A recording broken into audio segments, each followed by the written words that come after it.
Welcome to Make Shit Happen. This is episode number 154, the last episode for the first half of 2021. For this episode, I want to go ahead and play some clips from my previous episodes, just a highlight reel, take back to memory lane since we have gone one half of 2021 already.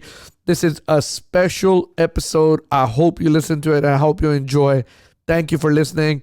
And once again, thank you for supporting Make Shit Happen. Now let's listen to this highlight reel of Make Shit Happen podcast. Let me ask you, hip hop culture. We talked about it. And then you said something I forgot to ask you. And you said, hey, if my kids or my grandkids inherit something, I don't want them to go run and go buy jewelry and watches or things whatever. Things they don't appreciate. Things they don't appreciate, right? What is your, that's the culture. That has become a culture, not only hip hop culture, but a society we live in. Okay. Right. The country we live in. What is your feeling about that? Well, if you can't buy it 3 times, you shouldn't buy it. If you can't buy it 3 times, If you can't buy it 3 times, you shouldn't buy it. So let's just put it this way.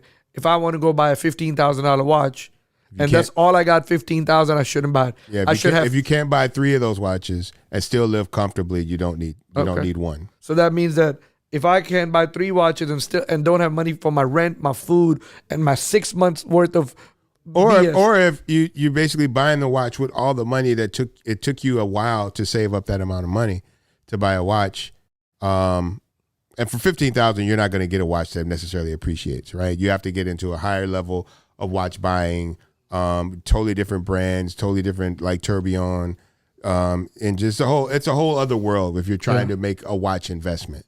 But $15,000 Rolex watch is not gonna appreciate over time. Yeah. So don't unless it's kept for like 30 years and then it becomes. But if you want to buy anything, and I just said a watch, it can be anything. But if you can't buy 3 of them, don't buy it. I wouldn't buy it. That's it. That's a good lesson. Now, how do we teach that lesson to the future generation By example. or the kids or stuff like that? By example. Okay. Basically, you let them know. Like I have a Dodge Ram truck. Okay. Right? I could probably go and get a Rolls Royce truck if I wanted to, but then that would be a higher level of financial obligation that would take away resources potentially from other things in my life. Mm-hmm. So for me, it's not about a comfortable car, it's about a comfortable life. So the first primary purchase you should be investing in is where you're going to live, right? Then you decide what you're going to drive. And all of that stuff should be manageable to a point where you don't have to go above and beyond what's necessary to acquire these things. So if it's going to take a lot of stretching and it's going to eat up a lot of your savings for you to buy that particular car, you don't need that car yet, right? Because the purpose of a car doesn't change based on how much money you spend on a car, right? The basic purpose of a car is to get you from one place to another and back, right? And so you don't need to spend $500,000 on a car to do that. If you are going to spend $500,000 on a car to do that, you are probably worth $40-50 million, right? Like I know guys that own those cars, they're a lot more liquid than you would think they are for them to decide that that's what they're going to do. This morning, I run a lot, so I was running and I was listening to Howard Partridge, who I've interviewed in episode 78, and he said, when you're an entrepreneur, it's not just you. Yeah, you can be good at fixing ACs, but you got to do a lot of other things. Yep. And entrepreneurship is much more broader, right? Yep. So I'm so glad you said you were not happy, you were trapped. And then the second thing, so I listened to Gary. I like Gary Vee. I love him. And Gary Vee says, I love him. Don't listen to what your parents say. Yep. Right? Yep. And I mean, that's one thing that you did. And that's one thing I did. Yep. I had blown out fights with my dad. Yep. But I told him I'm going to open my own business. And, it's just the immigrant mindset, right? That is. It's the immigrant mindset. And then you become a firefighter. Gary Vee said the same thing. You become a firefighter. You got to deal with everything, man. Yeah. I wake up in the morning. I'm 29 years old, and I have to deal with people that are 55 to 65, and they look at me like I'm a kid. Then, they look at me like, you're the owner? Like, are you the CEO of this company? Like, you guys write books? I'm like, yes, I am. And that's one of the things that I have to face all the time. It's like, well, I got to deal with that. I got to deal with the people thinking that I'm a kid. And then I have to deal with, something happened in Mexico with the writers, and then something happened in El Salvador with the writers. It's fire every day. You're a firefighter. The website is not working, and you get all these emails, and then you get complaints, and then you got to deal with that. And then this guy decides to not show up in the work today, and you're like, you got to deal with everything, man. But at the same time, I love it. Like, I don't see myself doing anything else but that. And like I said, entrepreneurship is not for everybody, but for somebody who does it, who likes it, who loves it, then they breathe it, they live it, because you are doing way much more. You're a firefighter. You're putting out fires early in the morning to, sometime at night. I mean, in my situation, I mean, somebody ran into an apartment door, or did something crazy, or, salesperson didn't answer the customer's phone when the customer was upset when their delivery was there. I mean, it's just like everything, right? Yep. I mean, it happens all the time. And shit happens when you're in business. But definitely, there's one thing, and you can tell me if I'm wrong, but I feel like the biggest reason why all these kids are not succeeding in entrepreneurship is because they have big ego. Having a huge ego and pride. That is the first thing that I tell them all the time. If you have a big ego, you're not going to make it here. You're not going to make it in the wild. Because you're going to deal with people that knows way more than you. And instead of having a big ego, be ready to listen. Humble yourself. Be ready to listen to them. Because they will tell you things. I said, maybe you talk to them for 1 hour, but one sentence is going to change your life out of that 1 hour talk. And I'm always listening. I'm always ready to listen, man. Like, I'm always ready to listen to other people, to learn from them. And I spend my time like watching podcasts so much. And that's you're right. You're right. A lot of people who... I mean, it's not that they don't make it entrepreneurship. They jump from job to job. They get fired at their job. They quit at the job. I always say your job is your blessing. Yes. It's a blessing. Okay? If you have a business, it's a blessing. If you have a car, it's a blessing. Don't look at what the other guy is driving. Okay? Because your hoopty is someone else's dream car. Yep. Your shitty job is someone else's shitty, dream job. Yep. Your shitty apartment is someone else's dream apartment. Yep. Your, crappy furniture, some people don't have it. Yep. And I mean, I had so when we were in this tent sale, right? And I'm gonna go back to your interview. I'm sorry, I'm deviating. No, go ahead, man. Go ahead. But so we were at this tent sale, and Baltimore, he's one of my district managers. Me and him grew up together. We met on a soccer field when we were 16 years old, right? I tried to fight his friend. Came from behind. We became best friends. I was in his wedding. I mean, we were really good friends, and he has worked for me. But work is work, business is business. And Balti is like, Sam, who's gonna buy this? Nobody's gonna buy this. We're wasting time. He had never worked a tent sale. I said, Balti, one man's trash is another man's treasure. Yep. And the piece that he was saying, 2 hours later, this lady came in. He was looking at this, and she was like, oh my God, this is great. And he's like, I can't believe this. I'm like, Balti, they've never had furniture. Yep. To them, this is a seat. This lady made 4 seats out of something you wouldn't do. Mm-hmm. I'm like, she will put a sheet on it or something, and it all matches. Yep. He's like, it's different colors. I said, once you put a white sheet on it, bro, it all matches. Yep. Okay. I said, all of a sudden, if she has 5 kids, now she got 4 seats. That's right. They can all sit on there. They're not sitting on the floor no more. It's so important for us. So important. Mm-hmm.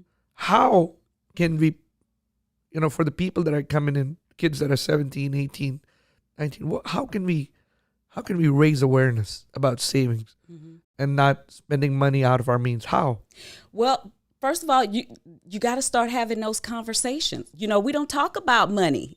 People, a lot of people have a lot of, I think, shame around money, or their fear that, that they're not doing as well as somebody else, or they don't want to let people into their finances. That's why the personal finance community is so amazing, because people are out there talking about their finances, and showing people what's possible, or this is what happened to me. Look how you can avoid that.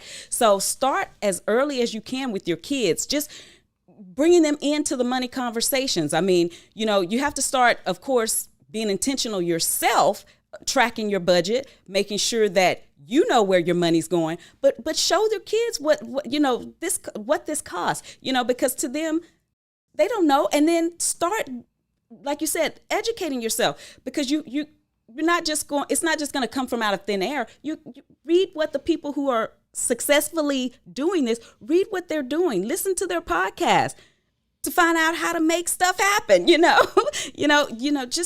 Just really just by educating yourself and make sure that you're bringing your kids into the conversation and teaching them early. All right. So last year, my wife and I had a breakthrough. So we believe in checking out and pausing every once in a while because life is crazy, right? So after grinding for 34 years, last year was the first time I've taken extended time off. And for the first time since I left Lebanon 35 years ago, my wife and I went to Lebanon last year. Okay. But I told her, listen, if we're going to go that far, on the way back, let's just make some pit stops and visit Europe. So we spent 3 weeks traveling Lebanon, Greece, Europe, went to London. I mean, again, it's the power of technology today where you can run your business from your phone. But when we were in southern Italy, and southern Italy is beautiful, we had a bit of a breakthrough that I would like to share with you listeners. Sure. So one thing that her and I figured out when we were sitting there reflecting on, because we know people that have money will tell you money will not buy you happiness. It may buy you a nicer phone, nicer car, nice house. Money will not make people happy. I'm sure you know a bunch of people that probably have a lot of money that are miserable. I know a lot. Matter of fact, a very good friend of mine who was very, very, very wealthy tried to commit suicide because he was miserable. Money does not bring happiness. So her and I try to evaluate what is it that truly makes someone happy regardless if they have money or not. And when we were in southern Italy, we had time to reflect because our phones had no service for like 2 or 3 days. So we were totally checked out. So the look on his face, he was like, what? Yes, 2 or 3 days. But let me tell you, if you want to be somewhere without a service, that's a good place to be. And we're in a place called Sorrento in southern Italy, beautiful, by the Amalfi Coast. So we realized we're sitting down having lunch and we start brainstorming, what is it that brings happiness to people? And we pinned it down to 3 things. I'm sure there's more, but the 3 main things were significance. We talked about it earlier. Progress is when you create progress every day, and gratitude. So, and oddly enough, the initials for that is GPS, kind of like the map to happiness, right? So what we practice every day and what we teach the people that we mentor and we lead every day is try to practice those things every day. So every day, start your morning with gratitude. Write down 3 or 4 things you're very grateful for. When I'm mad at my son for doing something he's not supposed to, sometimes as parents, they get to us, right? I always think of what are the 2 or 3 things I love about my son? And all of a sudden I feel better, right? Gratitude cannot exist in the same space as anger, same space as depression, as the same space as sadness. So gratitude is huge. Progress, our goal is to make a little progress every day.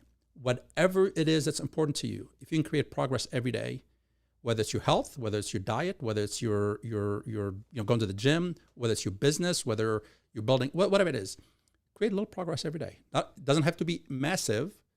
If you do a little bit every day, before you know it, you'll get to whatever it is you're trying to accomplish, right? Mm-hmm. And significance is basically doing something for somebody else where you get nothing in return. And I go to bed at night, Sam, sometimes with a smile on my face because I know today I impacted somebody in a positive way where I get nothing in return. Yeah. Great medicine. So if anybody listening feels that they're in a bad place, GPS is something you should try. It may not work for you, but almost everybody that I shared that with, they're like, oh my God, you need to write a book about it. Gratitude, progress, and significance. If you can create 3 of those, if you can create those 3 a little bit every day, your life will be way better than everybody else around you and better than it was before you tried that. I love it. Gratitude, be grateful for what you have. Yeah. Wake up in the morning. Hey, thank you for waking me up. Progress, to have the progress, in your life or that day. Yeah. And then be significant, do something that's significant, just like what you're doing in this Lebanon, Beirut thing. Yes. One of the things that I'm doing as far as my wealth building strategies, because I've already got, I'm already in the millionaire status right now. So I'm actually making sure that I can protect that. So I'm starting to put together, my trusts, my LLCs, my things like that. Not necessarily for me, but for my next generation, for my 2 kids, for my daughter, for my son, so that can continue on. And then they can do the same thing that I did. My father taught me a lot of the things I always tell everyone that I grew up with the rich dad, poor dad book scenario. I grew up with a rich dad, not so much just with the money, but in the mindset of, if you're going to get a job, take a job for the experiences you're going to learn, for the skills you're going to learn. there's a need that you can fill the need. Find a way to create an income source for yourself and not just go out and get a job. So I grew up with that mentality all my life. And so I'm now teaching my kids that. My son sat down the other day and asked me, what is it like to be an entrepreneur? What can I do to be an entrepreneur? And I said, well, unfortunately that word is so thrown out there that, just a guy on Instagram who's got a nice car or something is saying I'm an entrepreneur when he's really not. So I sat down and broke it down to him what it actually took to become one. And I said, now you need to think about what you can do to buy and sell, to invest, to anything, to create something and bring, an idea and to create it, that you can become a business owner. You can become the actual true entrepreneur yourself. Even though he's 11, I said, you start thinking about things like that now. Guess what I was? Absolutely. And good age to teach them that. Now you said something about mindset. Tell me, what do you mean by mindset? Well, like I said, I grew up with the perfect influence, the perfect thing. If you read the Robert Kiyosaki's Rich Dad Poor Dad, that's just going to tell you exactly how I grew up. And that's very, very important because there's a lot of things that, man, a lot of people get scared of. Fear is a big driver. I know you and I think we met on Clubhouse. So I've been going on Clubhouse and I'm listening to these people, these real estate investors, and they're talking of all these scenarios they're going through and analyzing so many things and never actually pulling the trigger and doing something. But when I wanted to get in real estate in 2015, even though I saw my father have a few houses and he got tired of it and bought a ranch instead, I was like, I want to do it. But I never asked him, hey, what did you do? Or what did you do this and that? Any advice? I just picked up some books, learned the language of real estate, learned the language of money. And I started cold calling realtors, driving around the neighborhoods, finding houses for sale, calling them, figuring it out, and then cold calling hard money lenders just to kind of put everything together. And I just went out and did it. It wasn't a thought or why. I just went and did it. So I just took action and asked a bunch of questions and learned everything along the way. I literally jumped out of the plane and built the parachute on the way down. And I've done that all my life. And I've sit here and see people that have so many questions and do this, paralysis by analysis and don't ever get anything done because you're so worried about it. Mm-hmm. I just jump in and do it. Yeah. Well, fear is a big deterrent of success. Yes, it is. Yeah, it is. And I tell a lot of people the reason that I'm a success is because of taking action and failure. That's simple.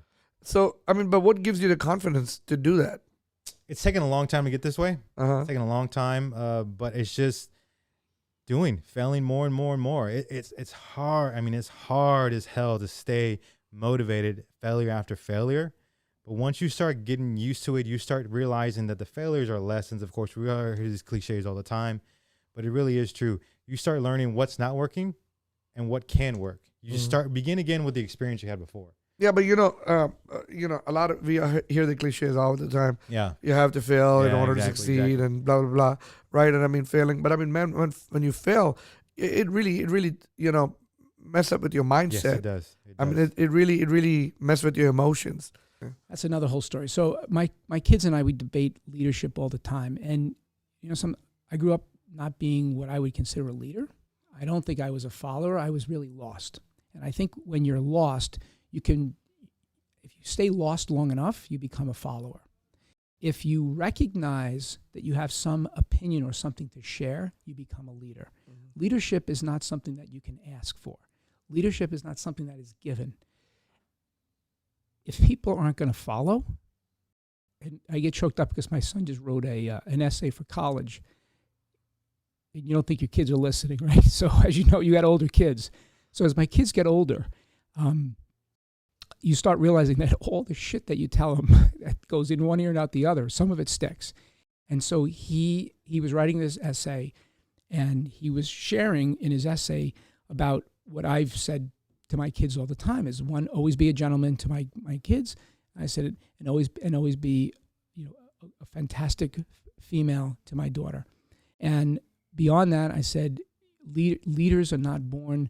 Leaders are not people that wake up and tell people that they're leaders. You can't be a leader unless someone's willing to follow you. It's just that simple. So my grandfather, which is why I bring this up and why I get emotional, he was so important in my life. And what he taught me as a young man was, you fight for your beliefs until you have literally, even if there's just one person standing with you. As soon as everybody's left you and they're across the street, look behind you. If you're alone, it's time to fold up your idea and go join the others. But you fight. If you have any fight in you, you fight and you try to convince one person. If you can convince one person, you can convince two. So leadership is having a sense of deep values and beliefs, consistent every day you wake up. And if that turns somebody on and they're willing to listen to you, you're now leading. There's no secret. And I think the sad part is what people don't realize is that you can have bad intentions and bad beliefs and bad values and still be a leader, right? Which we've seen in life and in religion and in government and in companies.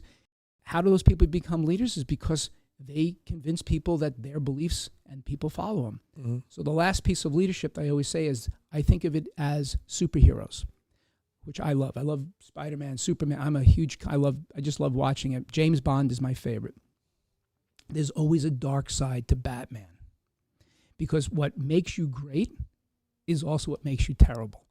So good leadership is the balance between good and evil, right? And I know it's hard to believe, but if you start believing in your own shit and you don't invite people to provide you with their opinions, you can go dark pretty quick.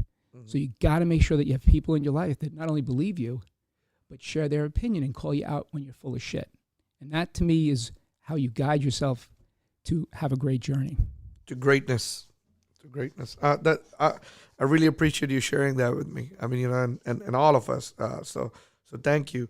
Now, what is next for Bedgear and for Eugene Aledo? So I'm sure you get asked that question. I get asked, and frankly, every day I do have a true north, and my true north is different than what I want to accomplish.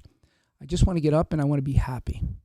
And why I say that is because if you don't choose happiness, you wind up again where your biggest strengths become your biggest weakness. Because I have like this insatiable appetite, I want everything. I want to learn everything. I want to eat everything. I want to drink everything. I want everything. That's my personality.